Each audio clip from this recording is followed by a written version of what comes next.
Gumamit ang Amerika ng makabagong taktika laban sa Iran sa pamamagitan ng mga sea drone na nagpasabog sa mga mahahalagang pantalan ng Iranian Navy bilang bahagi ng pang-apat na round ng pambobomba nila sa naturang bansa.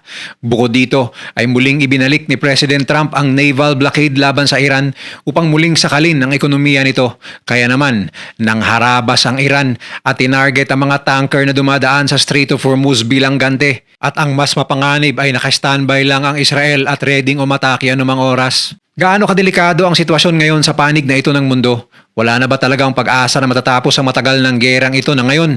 Imbis na humupa ay muli na namang umiinit. Yan ang tatalakayin natin ngayon dito lang sa Mr. Good Vibes!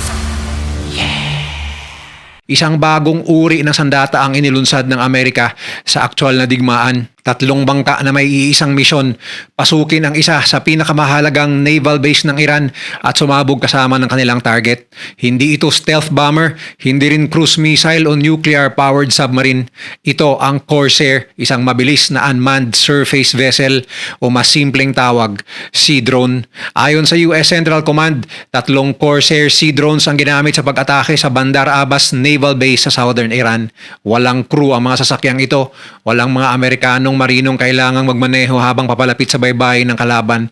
Ang mga ito ay one-way attack vessels, mga bangkang nilikha hindi upang makabalik kundi upang hanapin ang target, lumapit at wasakin ito.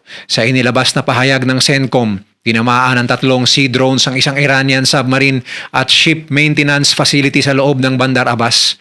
Ito ang pasilidad na ginagamit upang kumpunihin at panatilihing operational ang mga submarino at iba pang barkong pandigma ng Iran. Sa isang iglap, ang mismong pantalan na dapat nagsisilbing kanlungan ng Iranian Navy ay naging lugar ng matinding pagsabog. Makasaysayan ang operasyong ito dahil ito ang unang kumpirmadong pagkakataon na gumamit ang sandatahang lakas ng Estados Unidos ng sea drones sa isang combat operation. Sa loob ng maraming taon, binago ng mga aerial drone ang paraan ng pakikidigma sa himpapawid. Ngayon, ang parehong revolusyon ay bumababa na sa ibabaw ng dagat. Maliit ang sea drones kung ikukumpara sa destroyer o aircraft carrier, ngunit iyon mismo ang nagpapahirap sa pagpigil o pagdetect nito. Mababa ang profile nito sa ibabaw ng tubig maging sa radar.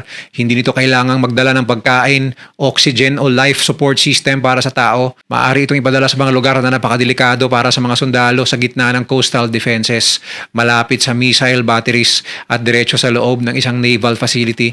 Kapag sabay-sabay na inilunsad, maaari nitong pilitin ang kalaban na harapin ng maraming banta mula sa iba't ibang direksyon. At dahil walang crew na kailangang iligtas, mas handang isugal ng isang militar ang buong sasakyan kapalit ng isang mahalagang submarine, warship, radar installation o fuel depot. May mas madilim ding mensahe ang pag-atake sa loob ng maraming taon. Ginamit ng Iran ang mura at mabilis na mga drone at maliliit na attack boats upang hamunin ang mas malalaking hukbong dagat.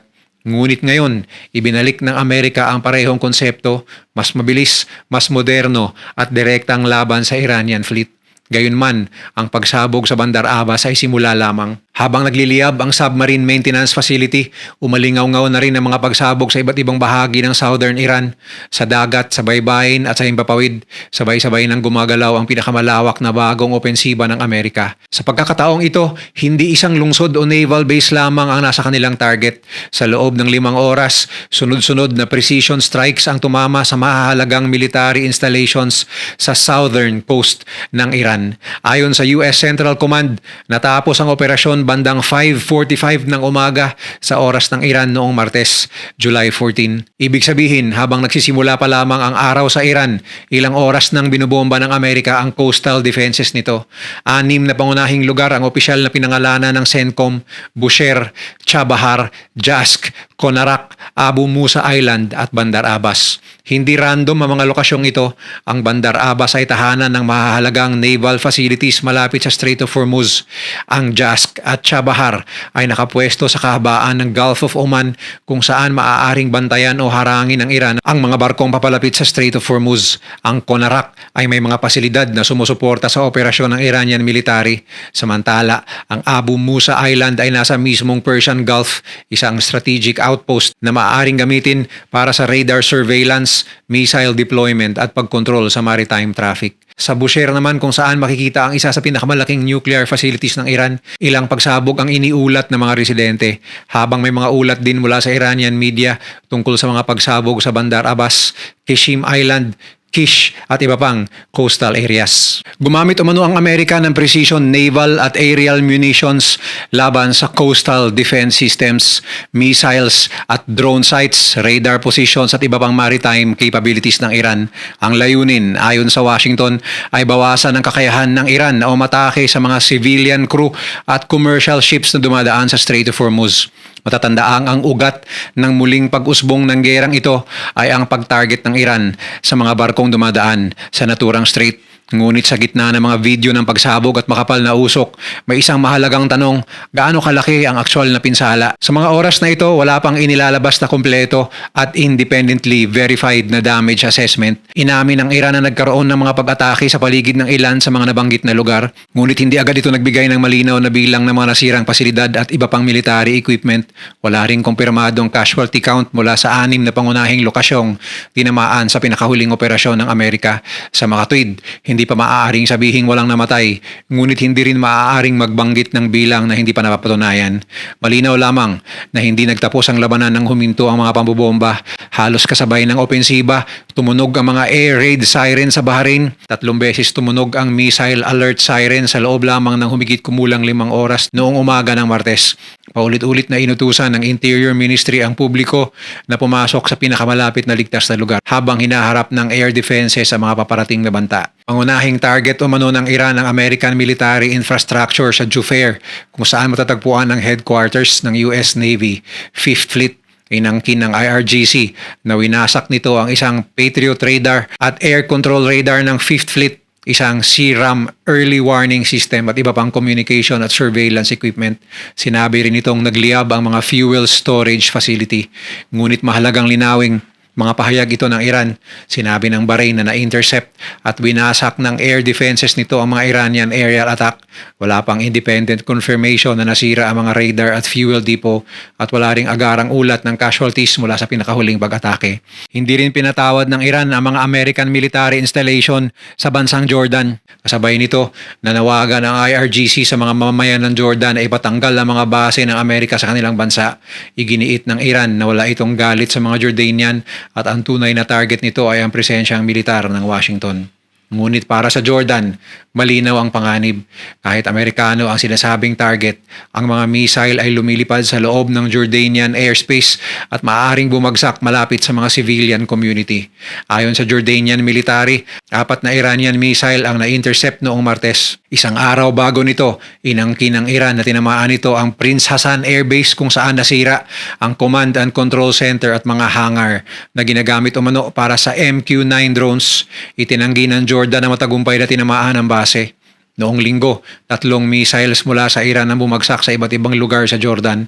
Nagdulot ang mga ito ng minor property damage ngunit walang naiulat na nasawi. Ikatlong sunod na araw na ito ng Iranian retaliation laban sa mga bansang Gulf na may American military presence. Sa Kuwait, tinarget ng Iran ang Ali Al-Salam Air Base, Patriot Air Defense Equipment, radar positions at ammunition facilities. Sinabi naman ng CENTCOM na kasinungalingan ng mga ulat ng Iran tungkol sa malawak na pinsala. Sa Qatar, nagpaputok ang air defenses laban sa mga Iranian projectile. Sa isang naunang interception noong weekend, 3 tao, kabilang ang isang bata ang nasugatan dahil sa bumagsak na debris. Sa Oman, sinabi ng Iran na tinarget nito ang long-range air surveillance at maritime radar systems na konektado umano sa Amerika. May mga ulat din ng pag-atake sa mga pasilidad sa Al-Wusta at Musandam, habang sinabi ng Iran na target nito ang military asset sa paligid ng Duqim. Hindi kinumpirma ng Oman ang buong damage claim ng Iran. Naharap din ng UAE sa mga missile at drone attacks bukod sa mga pag-atake sa Mombasa at Al-Bahia na mga barko ng UAE sa Omani waters. Ito ang pinakadelikadong pagbabago sa digmaan. Sa puntong ito, lumalawak na ang digmaan, hindi na lamang ito labanan sa loob ng Iran o sa ibabaw ng Strait of Hormuz. Lalo na't nasa paligid lamang ang Israel na handang umatake at naniniwalang dapat ay tuluyan ng wakasan at palitan ng pamunuan ng Iran. Kung hindi, walang kapayapaan na maaaring makamit sa gitnang silangan. At ang susunod na pag-atake ng Iran ay tatama sa pinakamadaling paraan upang guluhin ng buong mundo, mga super tanker na may dalang langis. Madaling araw ng Martes, July 14, 2026, halos kasabay ng pambobomba ng Amerika, 2 oil tankers na iniuugnay sa United Arab Emirates ang naglalayag sa southern shipping lane ng Strait of Hormuz. Nasa territorial waters umano ng Oman ng mga barko, isang rutang ginagamit ng mga commercial vessel upang makaiwas sa mas mapanganib na bahaging malapit sa Iran. Ngunit hindi sapat ang distansyang yon para protektahan sila.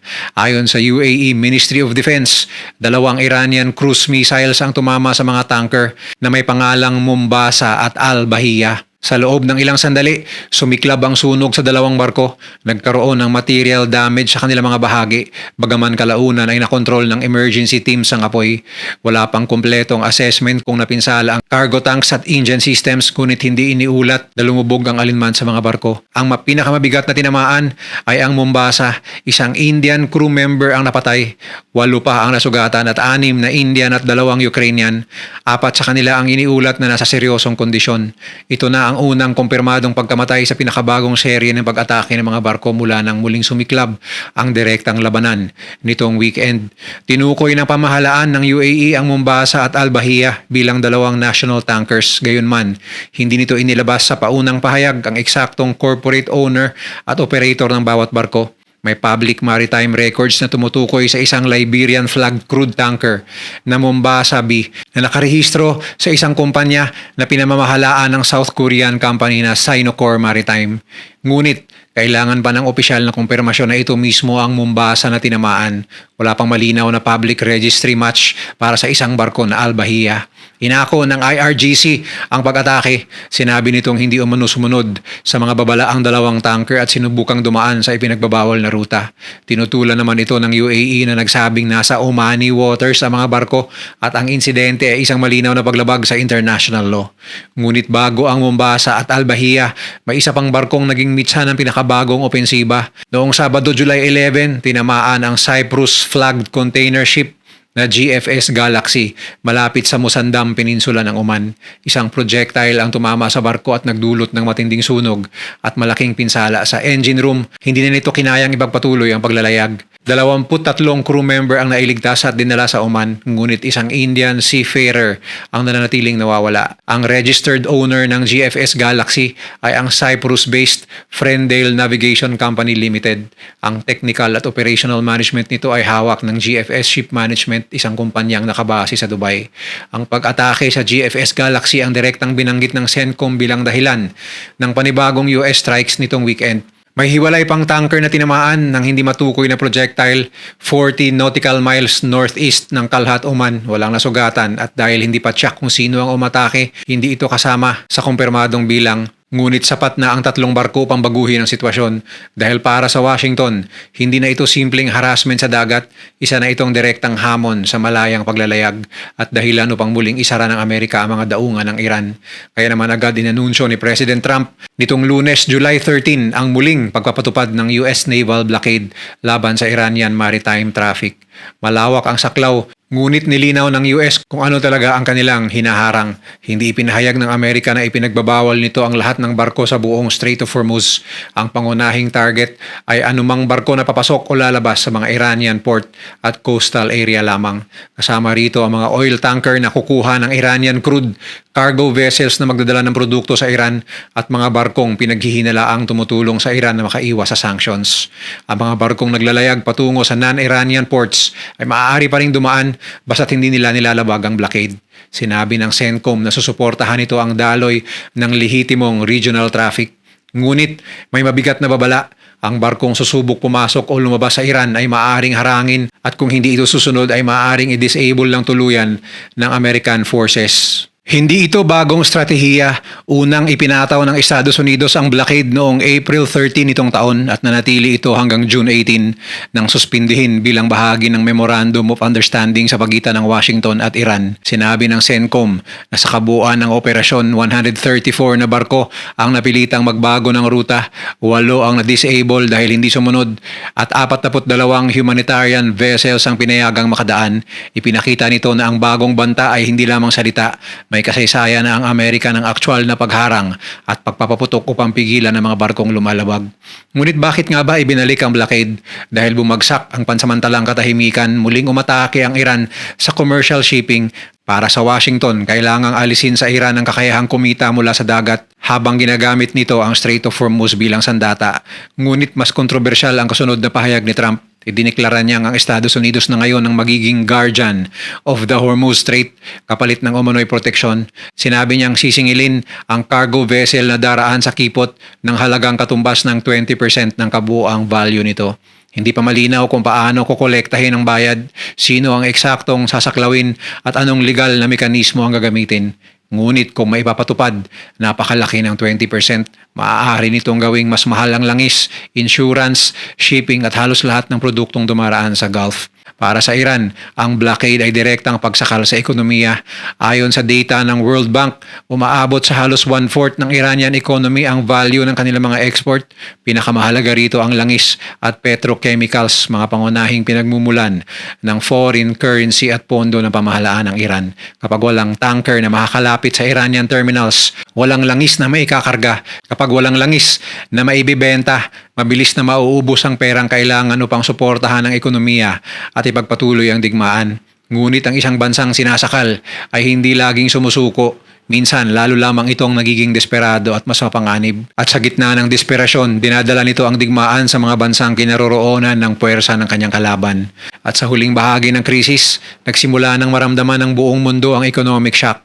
Tumaas ang Brent crude ng 9.6% noong Lunes, ang pinakamalaki nitong one-day increase mula noong May 2020. Nadagdagan pa ito ng humigit kumulang 2% noong Martes at lumampas sa $84 per barrel. Kapag mas maraming tanker ang umatras, tataas ang insurance, shipping at fuel costs. Susunod ang presyo ng kuryente, transportasyon at pagkain. Ngunit mas mabigat ang nakataya kaysa sa presyo ng langis. Isang missile lamang na tumama sa crowded residential area, pumatay sa maraming Amerikanong sundalo o sumira sa pangunahing Gulf Oil Facility ang maaring magpabago ng desisyon ng Amerika na imbis sa himpapawid o sa dagat lamang umatake ay ipadala ang ground forces upang tuluyang sakupin ang Iran.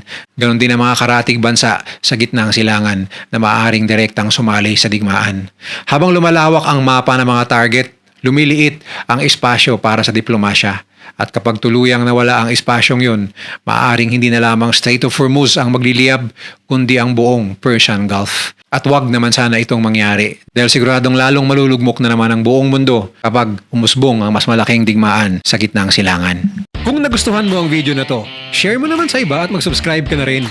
Panoorin mo na rin yung mga videos na nasa kanan para lalo pang maubos ang oras mo.